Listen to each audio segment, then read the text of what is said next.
طبعا انا ما عنديش كل التفاصيل اللي هي سبب اقالة حسام حسن وابراهيم حسن من تدريب نادي المصري.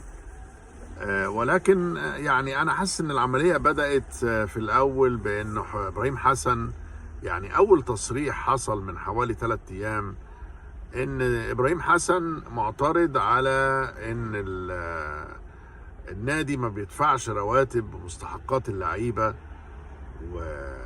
وهم اعتبروا ان ده غلط، يعني ان هو يقول كده. يعني انا مش فاهم ليه مستحقات اللعيبه اخر حاجه، يعني ليه ما يتكلمش في مستحقات اللعيبه؟ هو فاكرين المدرب ده يعني بيوالي للاداره اكتر ما يوالي للعيبه؟ يعني هو بيحاول يشوف مصلحه اللعيبه عشان يلعبوا كويس، لانه اللي ما بيقبضش ده مش هيقدر يلعب، هيبقى باله متاخد منه يعني.